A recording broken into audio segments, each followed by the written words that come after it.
You doing it? Speed. Yeah. And 3, 2, 1. I feel like the whole video is gonna be that.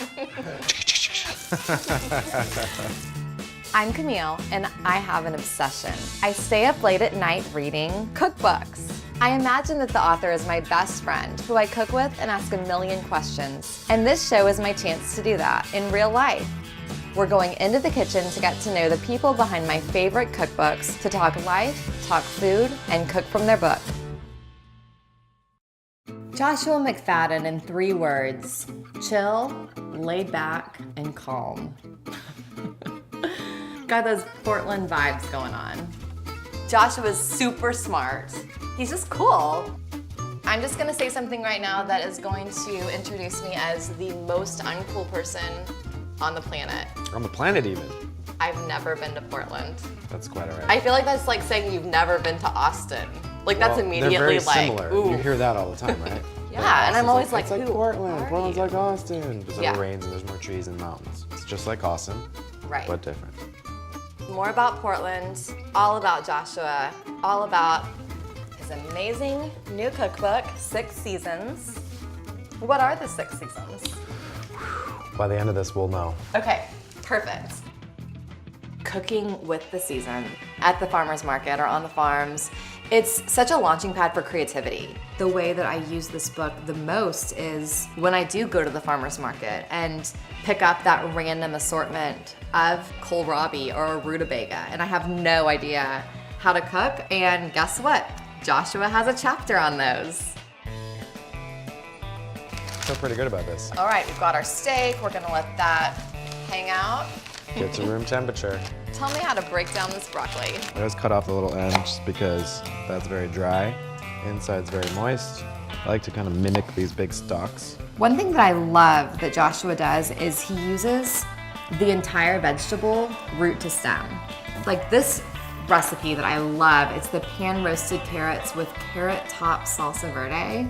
Most people would throw away the tops to their carrots, but Joshua actually used them to create this really beautiful and delicious salsa verde that ends up being the dressing to the roasted carrot dish. Same with the broccoli that we did. I mean, we didn't throw away any of those broccoli stems, and with the way that Joshua showed me how to sear the broccoli, it ended up being so flavorful. I never throw away broccoli stems anymore. So, what makes this Chinese beef and broccoli? That's a great question. It's in quotes. Working on a farm and truly getting inspired with his recipes and his cooking from what he can pull out of the earth that day totally reinvents the way that you approach cooking. And I mean, the beauty of it is that's how you end up with the most beautifully tasting dishes as well, even when they're super simple. Grab like one of those and just go like that. Get all the oils. It's so good. Oh my gosh. It's crazy, right? I truly That's never like- appreciated the smell of a tomato leaf It's unbelievable. until this moment. Isn't that one of the best smells ever? We have actually tomato leaf candles at Ava Jean's. Really? And tomato leaf soap. That's so perfect. Are you pretty sensitive to smells? Like, do you feel like I that love smells. is a really, I mean, that's such a key part of tasting, right? Absolutely. I mean, like that's it's adding in that element, all those senses. They're all coming together with cooking. You have all of these delish sauces and dressings. So we're doing the caper raisin vinaigrette. I actually kind of stole that recipe. I talk about it in the book from somebody else that has another book from Australia. We made it at the restaurant one time just because it actually didn't sound good, and put it together, and then it tasted like beef and broccoli. Just like the book. Not doing it. Ooh, opening up the new tongs.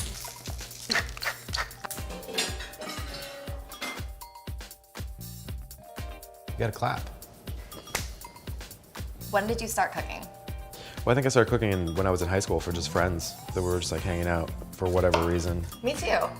Just kind of, People it are seemed hungry, let's fun. make stuff. Yeah. And somehow it worked a little bit, and I started really enjoying it, and then fell in love with restaurants while I was going to film school, and then... Did you work at a restaurant? I actually started working at Whole Foods, Okay, which cool. was really fun. And then went to culinary school in Oregon, and then kind of traveled everywhere and became obsessed with it. Joshua he is laid back, but he also is very focused and driven to create really great food. All right, so you go to culinary school, you go out into the world, work at some really amazing restaurants, and then you end up at a farm. I did, in Maine. It was unbelievable. Working in restaurants is very difficult, as we all know, and very rewarding, but it was also very time-consuming for a good decade, and so I just kind of was able to slow down, swim in the pond, stars. After farm life, you went to Rome from there? Farm life. Went to Rome and just blown away by Rome. Why is the food just so much better there? I imagine that it has a lot to do with the soil. I mean, you start thinking about like artichokes and things like that, and all the sea air and just the climate and the history and the simplicity. This could win over any die-hard carnivore. Yeah. Broccoli that tastes like steak.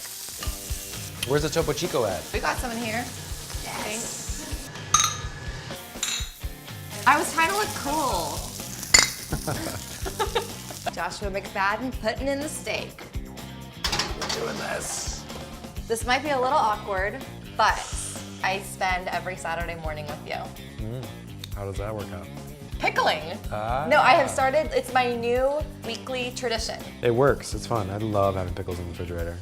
My pickling addiction is the carrots. I make these almost every single week. Garlic cloves, chilies, thyme, toasted coriander seeds. Cantaloupe is a really good one. Wait, pickled cantaloupe? So good. Stop, that sounds so crazy. It's so good and so simple.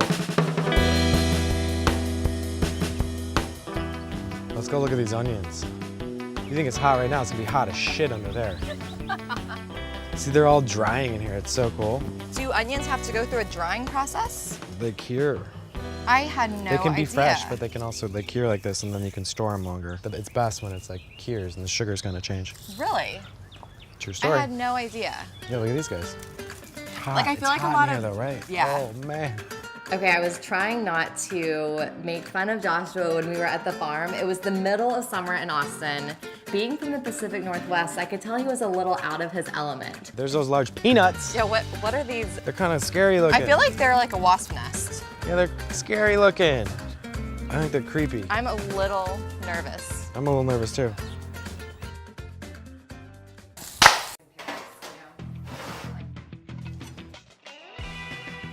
Do you want a piece of this or what? We did it, we did it. Blow. Want to toss it around? Don't talk to me right now. Okay, cool. I got this. So good. I love that broccoli.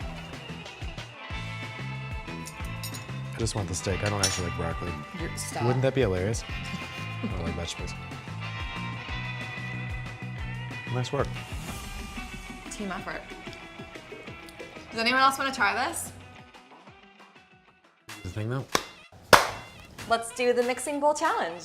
I'm kind of nervous. Exactly, the hero. Oh, we got one. What was your favorite snack as a teenager? Does a beverage count? Yeah. I loved Dr. Pepper when I was growing up. Like, I felt like I had an intimate relation. I'm with you. I did cherry With Dr. it. Pepper. This Put is your the part of the hand show in where I it. stick I my know. hands in and get my finger cut off. Well, then you don't get to eat. What kitchen task makes you feel zen? Cleaning after the meal, bringing it back to making a clean environment again, I think. It's like a sense of accomplishment. I have a question for you though. Okay, ready. If you had to give up one thing for the rest of your life, what would it be out of these three? Tacos, cheeseburgers, or pizza? Cheeseburgers. Easy? I That could easy? never give That up easy. tacos or pizza. So easy. What about you? I would give up pizza because I can make pasta taste like a pizza. And I'm not giving up cheeseburgers. Thanks for coming to Austin. Thank you for Had having so me. much fun. Thank you. Did you survive the heat? Under the tree now, yeah. I think I need to come to Portland and maybe move there all summer. And definitely eat at Ava Jean's. I can't Please do.